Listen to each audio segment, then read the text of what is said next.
can't stay with me. Oh. Cujo. That's the guard dog. What does Ladybird think of the guard dog? She loves Maggie. Maggie's her best friend. Oh, that's awesome.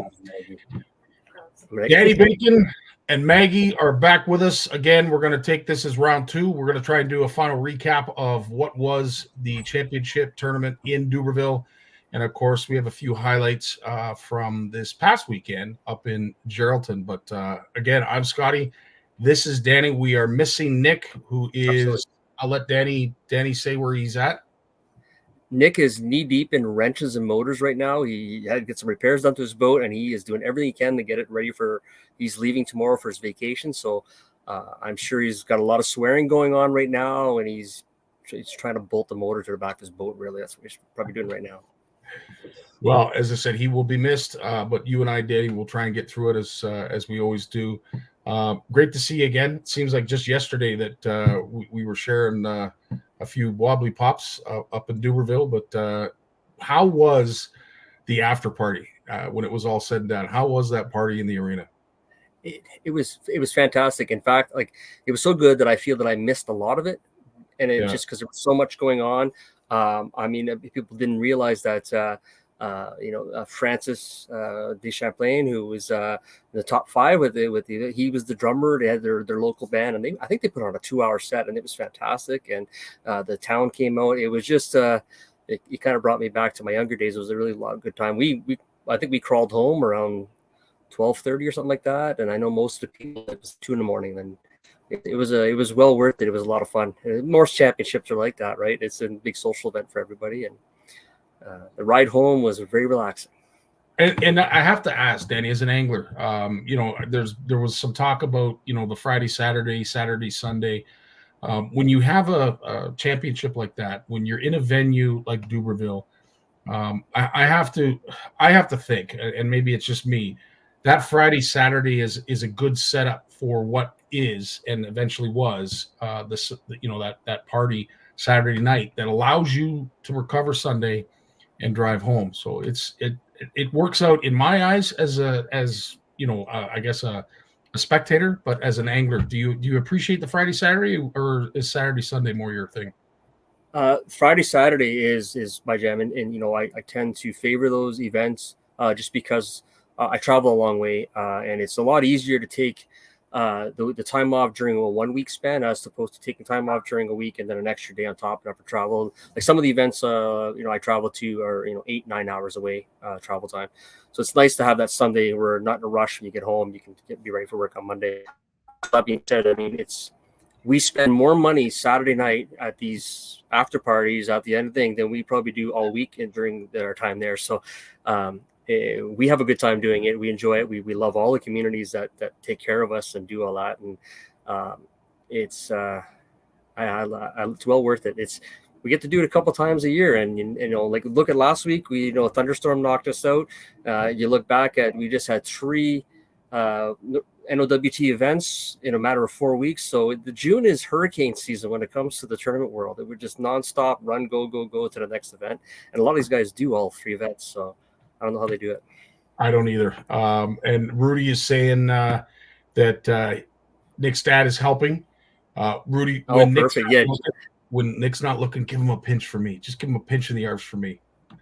And Lua, my feet are still hurting. I hear you. That it is a grind, not just for the anglers, which are you guys are out there giving it your all, but of course, the mad dash that is the weigh-in and what goes on in the volunteer tent, and of course all those who dock the boats, look after the boats, help the anglers bag the fish, measure the fish, weigh the fish. Like it's a lot of wheels in motion, to say the absolute least. But we'll do a real quick recap. Man, I'm dancing. Oh, sorry, Lou was atta girl. You get your jam on. Cut some rug. I appreciate that, Lou.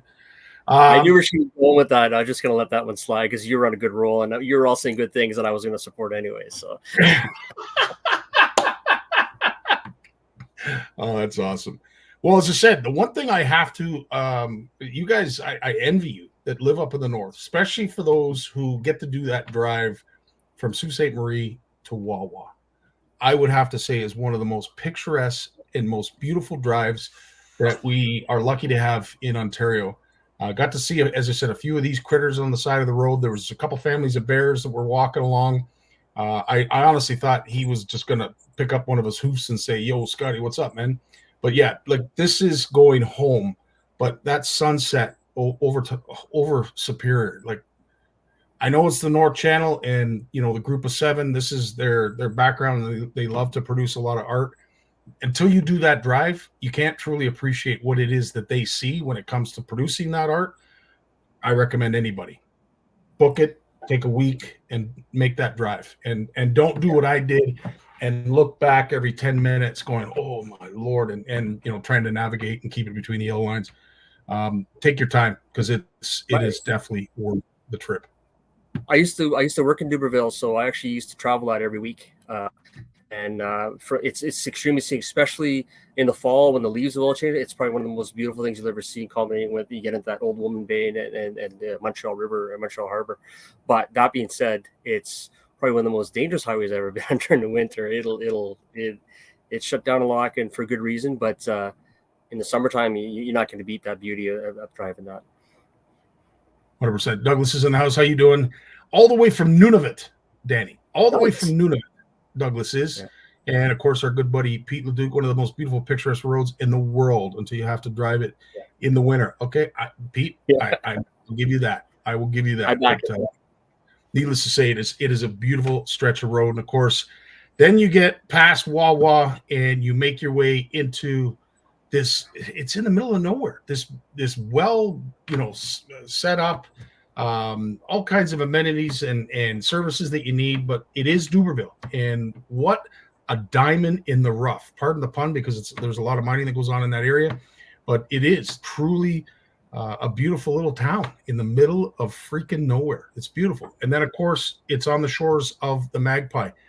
What's your take on the Magpie, Dan? Is it a make or break river? Is it a river that can test an angler's abilities, patience, wherewithal?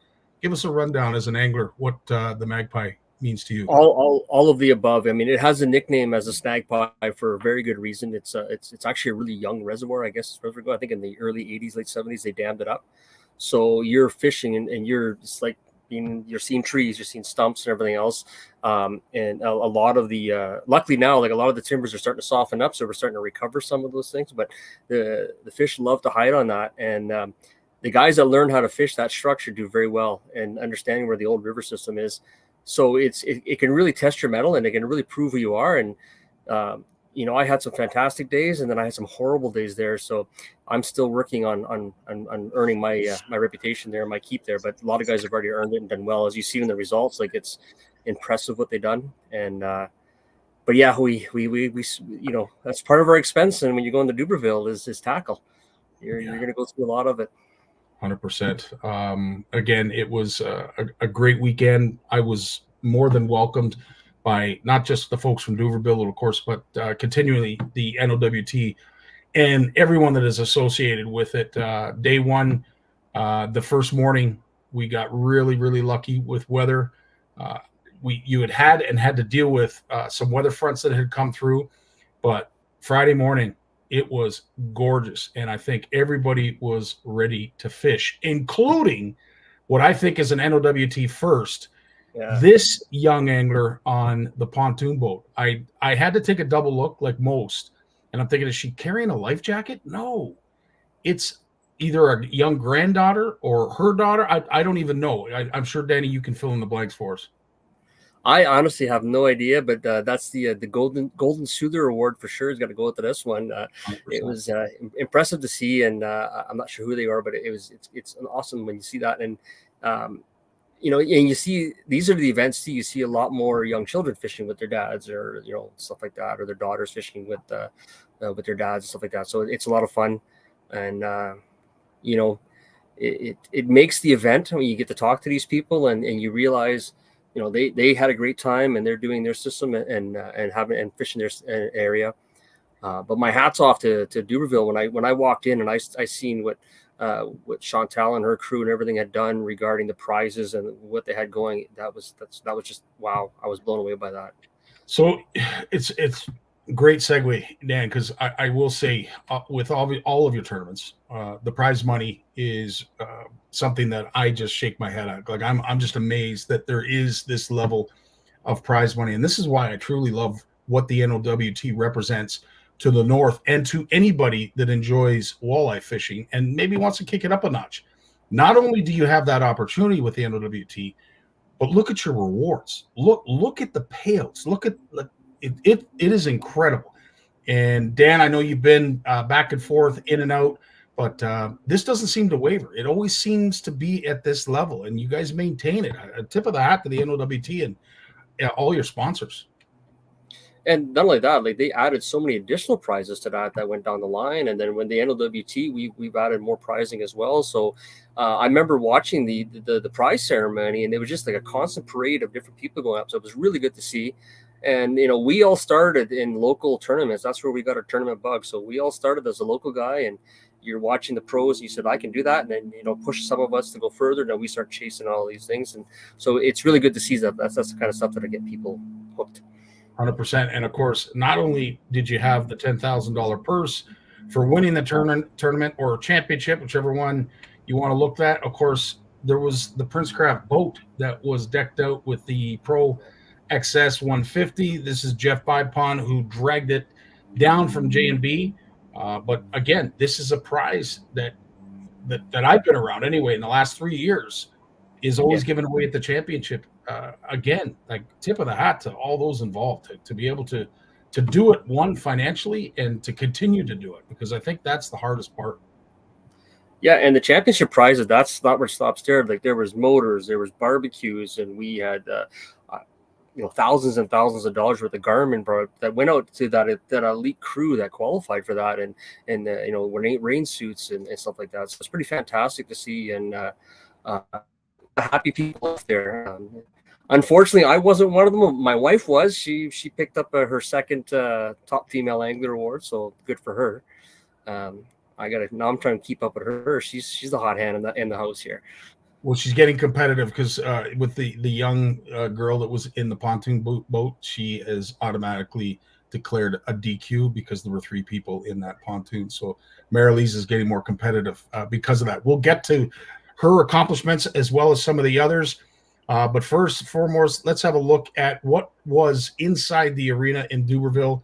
Again, to all those, Chantel and her entire crew that put this all together. I know Nick mentioned it last week before we lost Wi-Fi, but the effort that was put into this championship, tip of the hat to all of you folks that volunteered your time, that put in the effort to make this venue championship class. And Danny, I have to ask, I think a few of us were blown away. I'm not. Every time I seem to go to these events, you guys just set the bar higher and higher.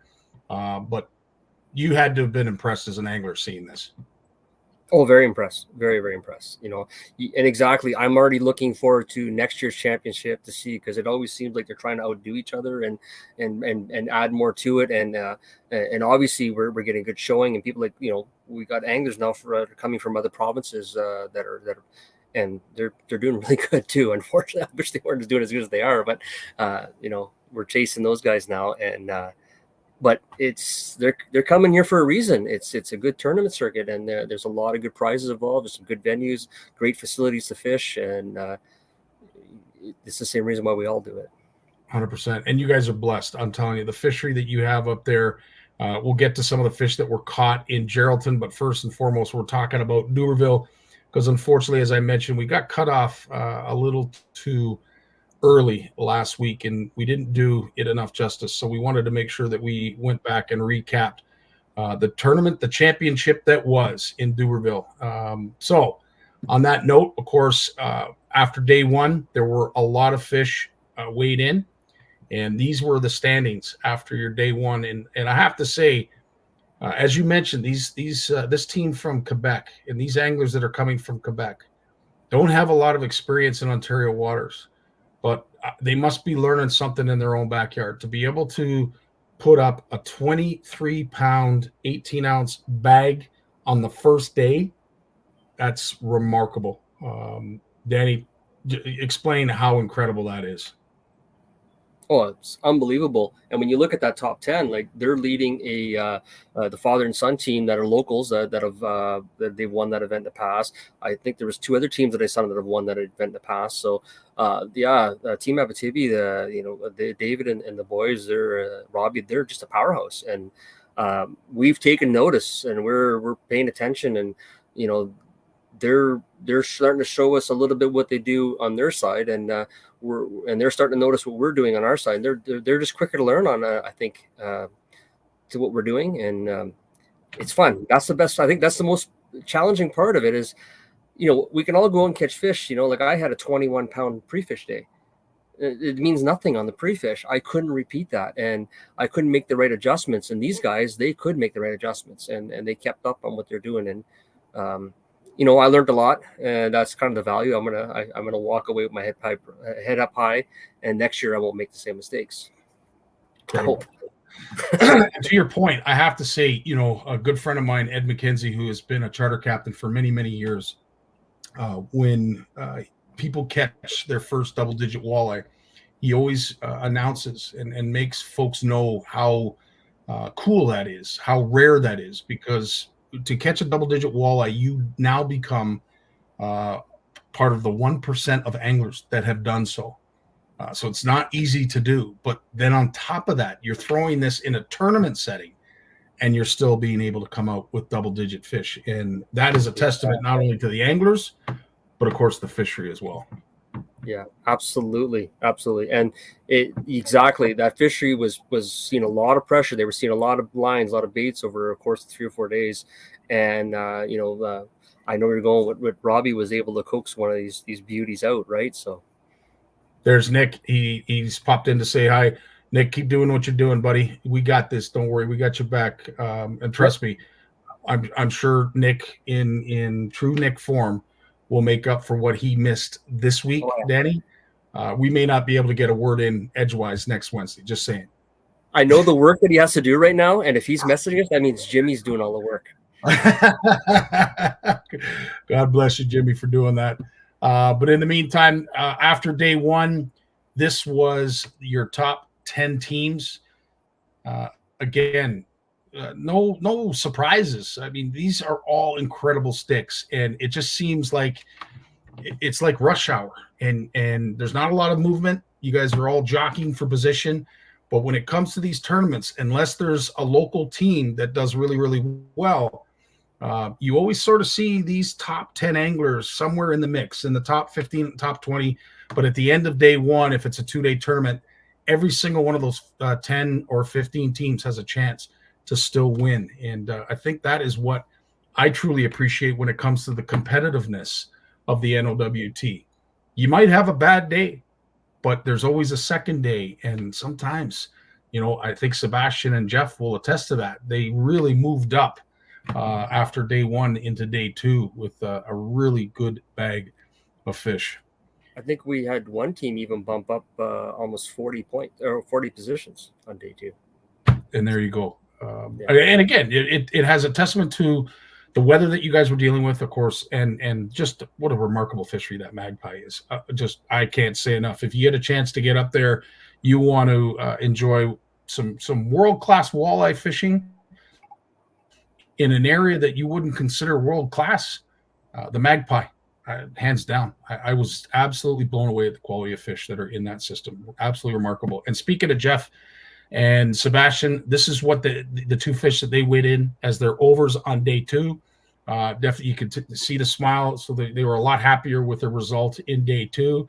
And of course, near and dear to our hearts, Tim and Kit, these two lads brought in this decent fish. Of course, Nick had some decent fish. There was a bunch of decent fish that were brought in, and I'd love to be able to show them all. But what I'd love is for you CFNers and folks that just maybe know the NOWT, head up to Dubreuilville, book a hotel, book a lodge, and get a chance to experience the kind of fishing that Danny and the rest of the NOWT did a couple weekends back. So, as I said, after day one, that's who was leading. After day two, it was inevitable. Robbie and David, they led all the way through.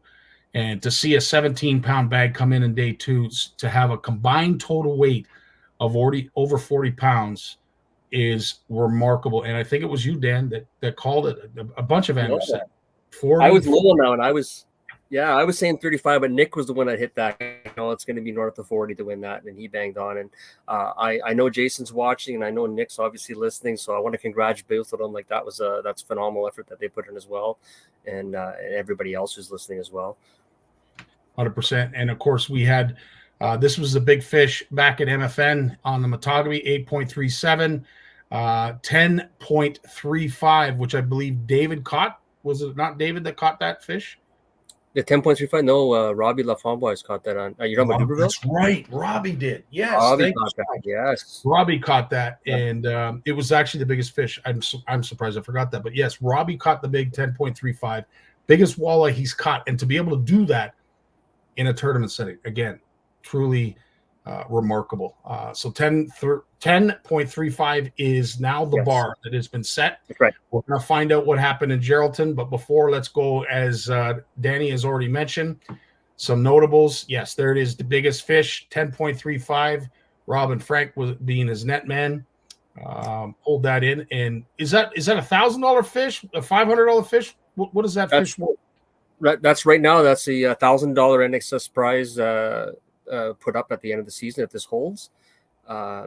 Little side note to that, Frankie was probably fishing in the most excruciating pain I've seen anybody, to the point we had heard rumblings that he may have to bail out of the championship, that he was he was in that much pain. Really? He's doing fine now. They kind of figured out what was going on with him, but yeah, he made it through. He could barely walk. He could barely stand. Like Frankie had some stuff going on with him there. Oh, so man. Frank, you toughed it out, dude, because I wouldn't have even noticed. I seen him, and I was like, oh my god, like he was in bad shape, and he grinded through, and it paid off for them. Incredible. Yeah. So if that holds, just as Dan said, that is going to be $1,000 fish at the end of the NOWT season. So let's hope that it at least lasted past this weekend, which was Geraldton. But of course, some notable things that I want to mention as well. Aralisa, to win top female angler. How proud was she? She's always proud. She's I'm sure she's over here laughing right now. I can barely see her on the other side there, but that's actually 3 in a row for her. She ended last season with one, and she's picked up the next 2, so she's doing quite well. That's awesome. Good for you, Big M. Yeah. And then, of course, we have our young anglers, Naomi and Hunter. These are the top 2 youth of the tournament. And, of course, this was a prize that was sponsored by Streamside. So congratulations to those young anglers. But all in all, there was no one that didn't go away a champion on this weekend, because, as Danny said, didn't matter if you finished first or last. Everybody had a good time on Saturday night. But, again, to wrap up, a big shout out to Jason Doyen, who's watching, and of course his partner Nick Huckson, who is busy getting his boat ready, for coming in 3rd place. These 2 are always in the top 10, top 15. At the end of the day, I always expect to see them in the hot seats. Dan, when it comes to the final weigh-in, these are just 2 solid sticks, and not only are they solid sticks, but they're solid people. And to Nick especially, who has a huge heart and is doing his very best to corral and get the camaraderie even closer together with the NOWT. You see him, sort of off live, in the shadows in your own time. You're heading down to Florida, as you mentioned. He's like a tornado. If you get too close, you get sucked in. That's it. You're in trouble. He's got you. Yeah. 100%. The Tasmanian Devil. That's right. From Looney Tunes is what I think of Nick. Every time I see him, he's like that Tasmanian Devil. Yeah.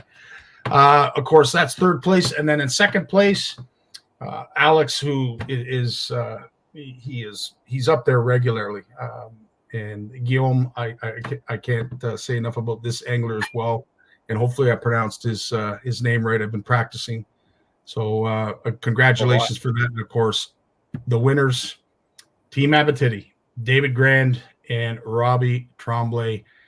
Not only do they take home the $10,000 purse, but also an incredible Prince Graph. So let's relive what was the declaration of them as champions. Winner of the tournament, winner of the championship, Team Abitibi. Congratulations to these two. You're walking away with a boat, motor, trailer, Garmin.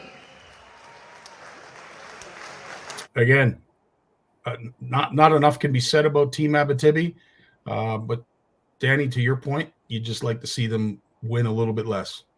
Like, holy jump. I know. It truly is remarkable. Truly is remarkable. I think at that. Sorry, go ahead, Dan.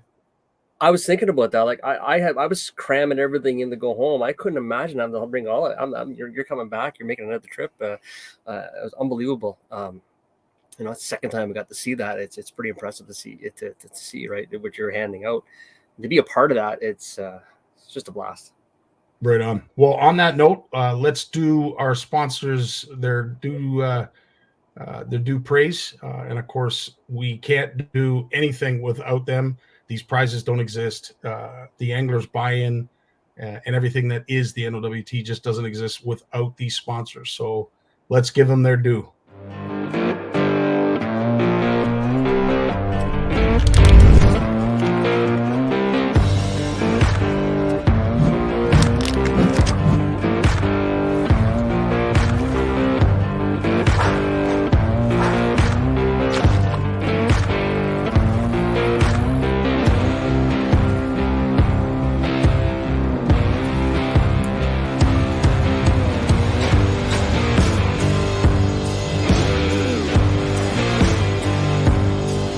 The NOWT would like to thank Mercury Outboards, set the water on fire.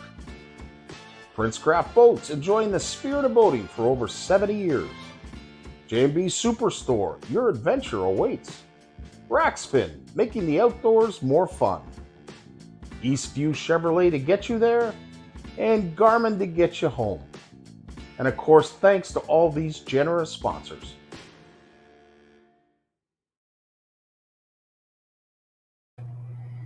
We're back with Danny and, of course, Rudy. Mike Howard's with us. Cliff, I saw your note to CFN. I'm going to get you in touch with this gentleman right here who's just down the road from Blind River. So I will get Danny in touch with you, and we'll find out what we could do. There is Ed McKenzie. As I said, always reminded me, anybody that caught a double-digit walleye was part of the 1% of anglers that had done so. As I said, Cliff, we're all over, dude. We will make sure that we reach out to you. Now, before we go on and talk about Geraldton, I want to take a little bit of time, and I'm sure you do as well, Dan. Big shout out, thank you to all of the volunteers that help out. What a cast of characters. None of this happens without the solid help, the solid effort, and everyone's buy-in to making this event what it was. And a tip of the hat to all you volunteers, and of course all those who supported the 2 days, docking boats, running bags to and from the docks, those that were in the way where the weigh scale was, under the tent. This went without a hitch, and it was again just a true example, true testament to the kind of help that was available to Chantal and the entire Dubreuilville community. I can't say enough about these people. They helped out in huge ways. They were so welcoming, and they were focused. Like you anglers, they were focused on making sure they were doing a good job. So, again, and you could see it at the arena as well. Like everything was all set up nice and organized. The weights come in nice and fast. We didn't have to wait long to see results and whatnot. And no, it was very well done. I was really happy with all that. Even you can kind of feel it when you get there the very first night, when you're getting your orientation, your numbers, and pretty smoothly. So well done. Amen to that. So that is Dubreuilville done with, in the books. Again, congratulations to Team Abitibi for winning. This is the remainder of the trail. Of course, we have managed to tick MFN, Dubreuilville, and now Geraldton is next, and was this past weekend. In this tournament, you didn't end up going. Nick didn't end up going. Is it just too much too soon, Danny? I think it's such a grind as it is, but I totally understand an angler that has to take a weekend off. Yeah, like Geraldton for myself personally is the furthest drive I have. It's about a 9.5 hour drive for me to get there, and I can only kind of swing 2 events in the June timeframe, based on their closer proximity is. So this year, the championship being in Dubreuilville, I wanted to go to that, and kind of being my home waters, one of my closer events, I usually always go to that one. Since returning, obviously, but Geraldton's on my list. I mean, it's got a great reputation. There's a lot of fish in there. It's one of the originals. I think it's been around since I think the NOWT started. They do a very good job up there. They have a beautiful setup, nice tent setup right on the water there, and they bring a lot of different anglers from northwestern Ontario come into that section as well. So it's a good opportunity to meet different people. It's a great point. And I saw it in Dubreuilville. I now saw it when I looked at some of the highlights from Geraldton, that you have your local boys, your local anglers, your local teams, that they're good sticks in their own right, good sticks in their own backyard, and they are just as competitive and sometimes just as hard to beat as that elite, if you will, that we always see in the top 15. But Jesse and Francis in Dubreuilville, they were a team to beat. They're always a team to beat, but of course in their own home waters, it makes it that much more difficult. Do you, as an angler, as a competitor, obviously you guys are it's mouth shut, you all clammed up. Not too many people before and during the tournament are offering too much, but I'm sure there's still some stuff that's shared. I can't imagine that you guys don't share anything amongst anglers, but do you find that even some of the hometown teams share a little bit, or no? Well, yeah, just our nature as anglers, we can't help ourselves. We want to gloat. We want to let you know when we had a good day. So you kind of get away with it. Like, oh yeah, I got a 28 today, and I got a 30 today, and then people start putting, well, I seen you here and I seen you here. So people they start you kind of accidentally or unwittingly give them some information, and a lot of guys do it, unfortunately. But from the friend, like intentionally giving information, it tends not to happen because we are competitors against each other. After the event, like, you remember when you saw me over there, this is what I was doing. It was working. Like, oh yeah, I was doing a different technique. So that's where you tend to learn a lot, because in your back of your mind, especially with walleye, it's no different. I guess no different than bass fishing. There's 20 different techniques you could probably try.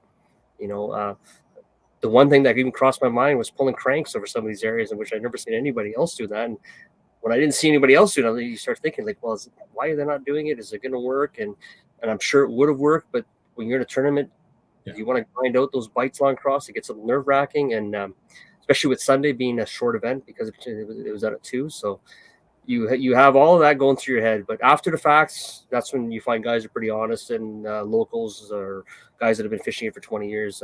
It tends to be pretty good in that regard. Let's just say you are having a bad day, because this is a good point that you're bringing up. But let's say you're having a bad day, day 2. You don't have a chance to win. In a situation like that, are you starting to now do research and homework for next year's event? So are you pulling out stuff like crankbaits or bottom bouncers that you don't typically use or wouldn't use in that system, just to learn a few things before it's over? Myself personally, no. My Mary Lisa, yes, she's like, let's order some bottom bouncers. Let's go this year. I'm more like, we're already rigged up this way, and I'm just going to keep grinding through it. But I'm more in tune to start covering different areas, different locations. I might as well. It's not necessary for next year. It's more of a Hail Mary. You never know. You might get lucky. Most, I was definitely well out of it. Obviously, even after day 1, I wasn't in contention. But we could have moved up into closer to be potentially into a money spot, but we actually went the other way, and we spent the afternoon we know these techniques work, let's see what we can go back. And so we kind of hit them, but we decided to change a little bit what we were doing, and we started noticing some stuff, and that's kind of when I had an aha moment. I was like, we probably should have done this first thing this morning, but then looking back is helpful, right? But no, it was not normal for me to go in that situation. We couldn't land any overs that day. We got into a couple between the both of us. For some reason, we kept losing them, and it's just the way it is, right? We weren't even getting close to getting them in the net, So it just wasn't in the cards for us. But you get past that frustration. The other thing that I tend to do is one of my things is that there was a few spots I said, well, like you said, you're no out of contention, so you might as well go look at some other waters. You're not stupid. You're paying attention to boats all week.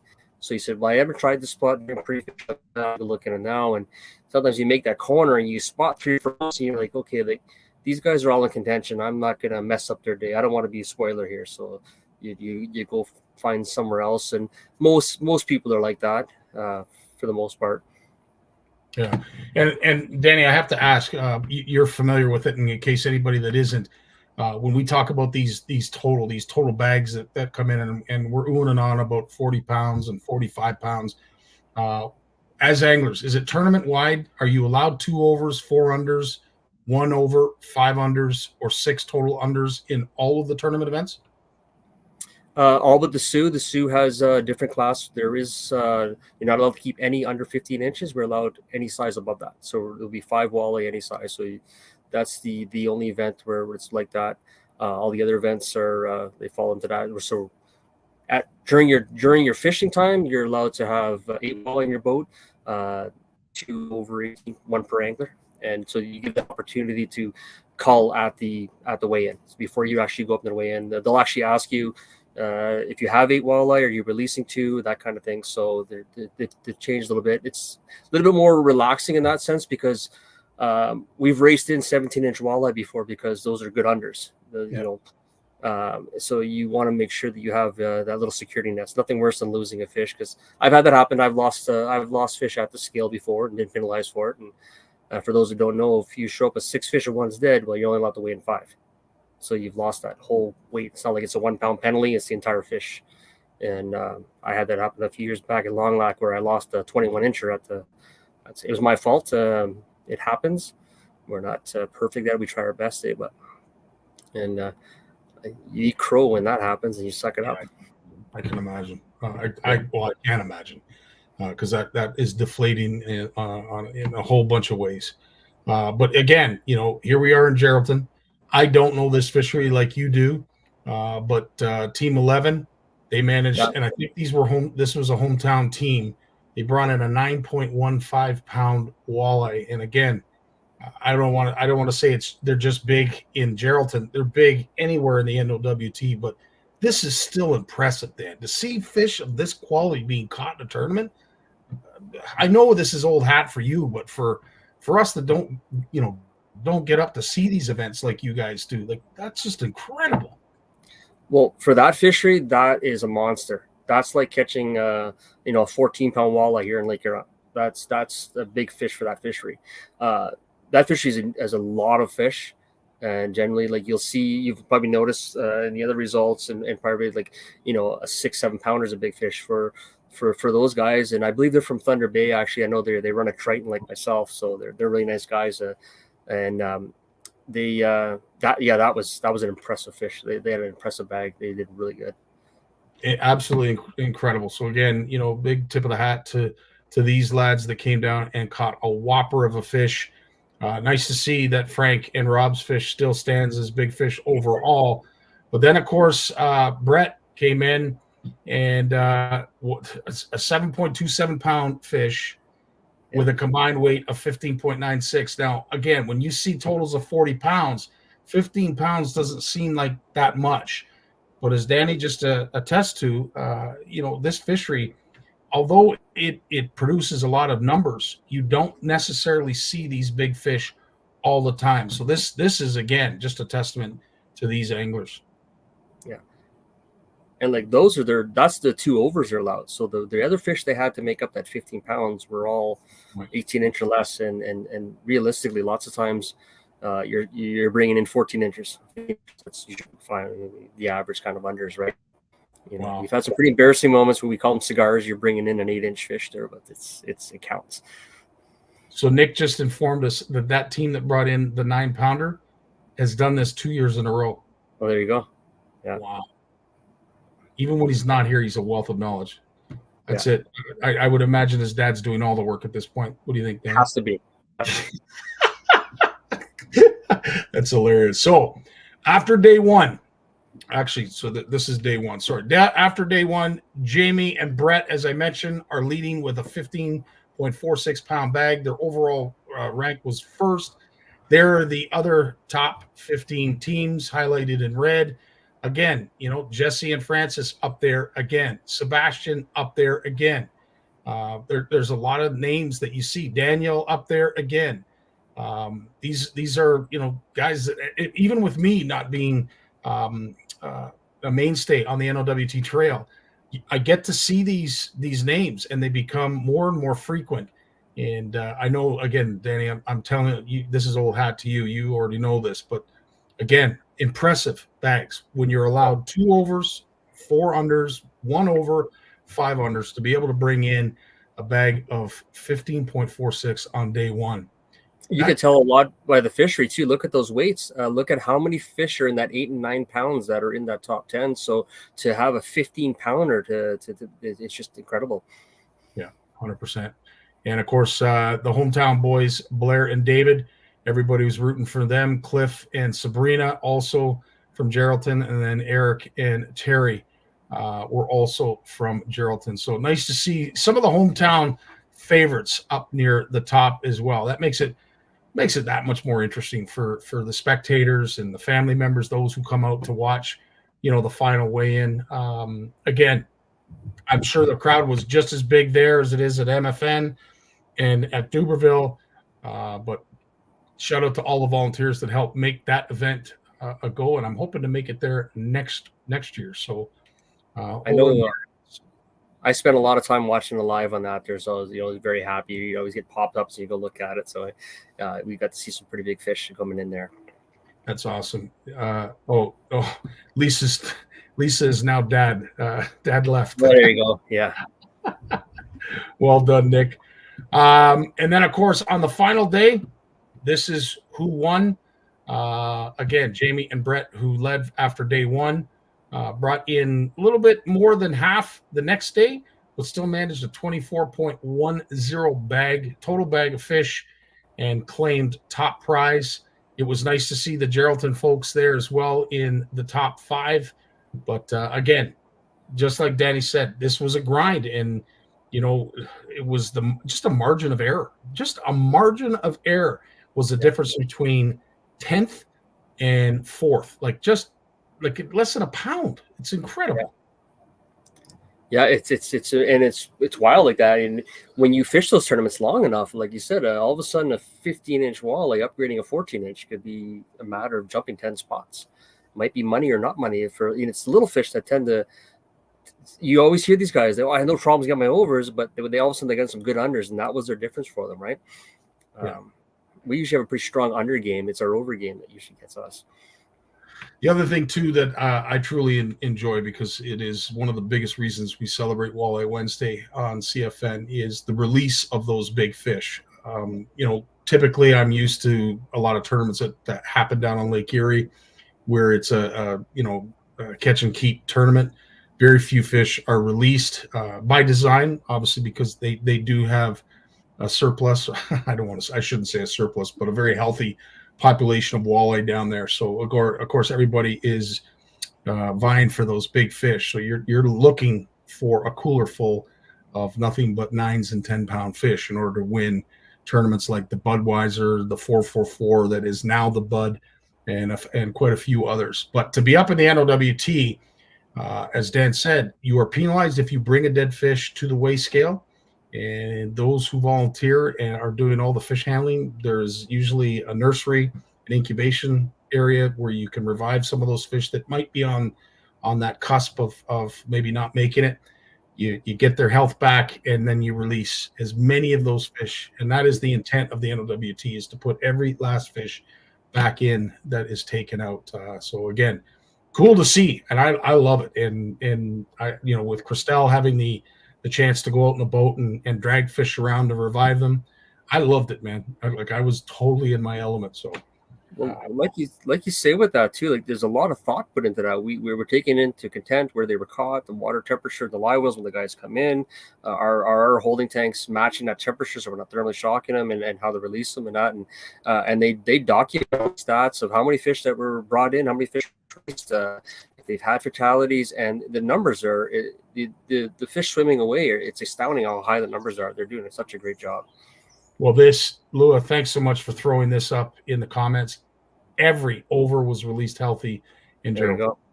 That, again, tip of the hat to you, Tyler, and Chantal, and all of the volunteers that are in that, sort of in the background. They might not be in the foreground. Maybe they just like being where they are. But at the end of the day, they are just as important to the grand scheme of things as the sponsors, the volunteers, the anglers, and I could go on and on and on. But it blows my mind. I can't say enough about the NOWT. Absolutely love those who are involved with it. And, of course, all of the sponsors. And I'm really after getting to know some of you anglers, you guys are all top shelf too. So let's not take anything away from you folks. Now that Geraldton is over, and again, congratulations to Brett and Jamie for pulling this one out. And of course, coming in first after what was sort of a tarnished championship for the two, or at least for Brett anyway. It's nice to see a rebound like that and come back and win in typical Brett style. Yeah, and they're both a threat on their own, and they do fish on their own now. So it's been a long time since I've seen Jamie and Brett share a boat, and they kind of left off where they were, or took off where they left off, I should say. Yeah, congratulations to them. It was well earned. The effort was put in. We all know what it takes. Just a little.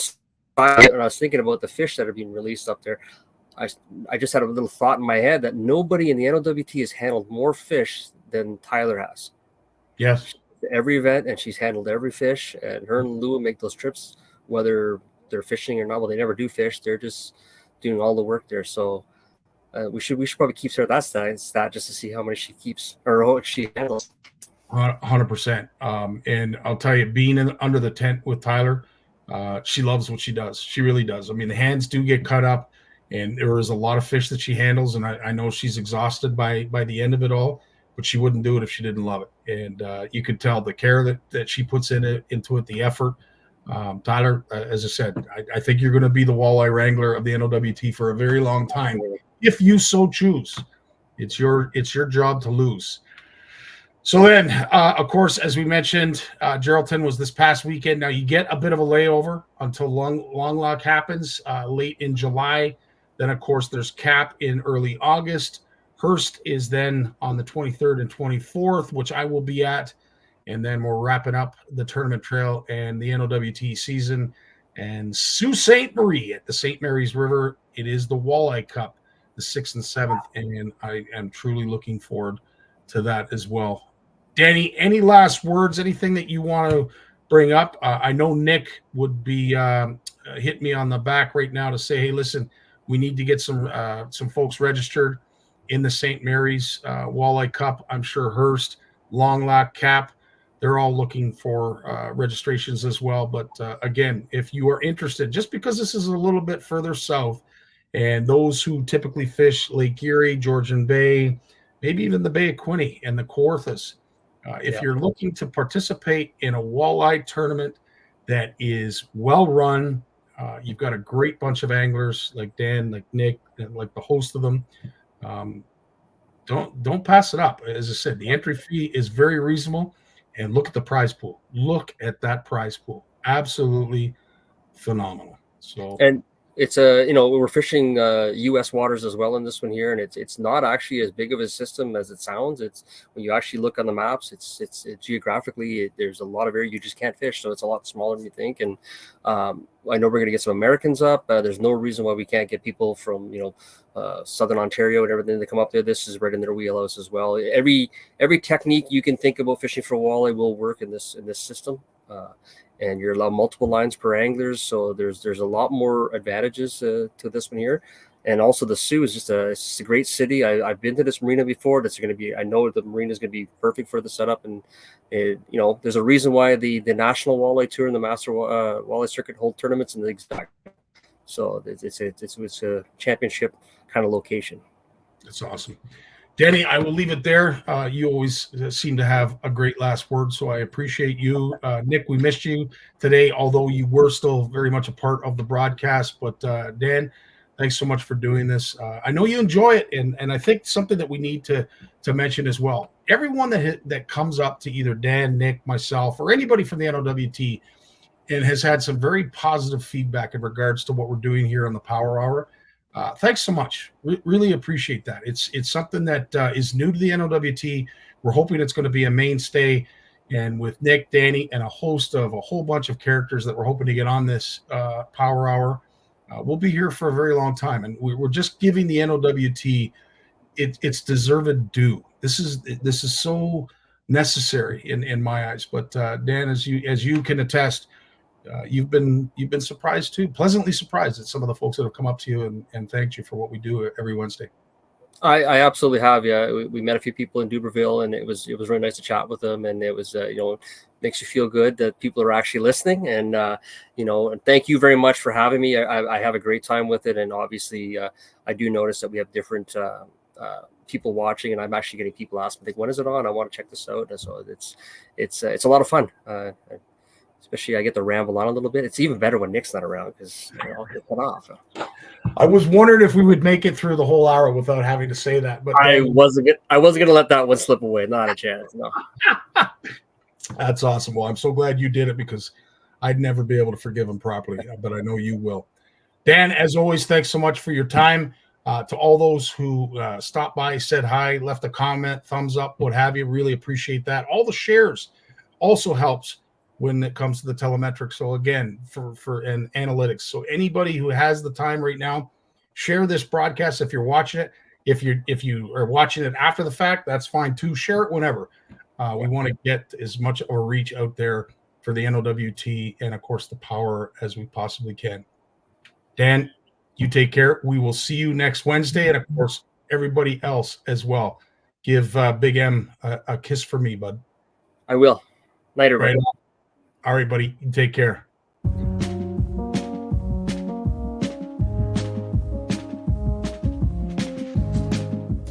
This has been an NOWT production. The NOWT would like to thank Mercury Outboards, set the water on fire. Prince Craft Boats, enjoying the spirit of boating for over 70 years. J&B Superstore, your adventure awaits. Raxfin, making the outdoors more fun. Eastview Chevrolet to get you there, and Garmin to get you home. And of course, thanks to all these generous sponsors.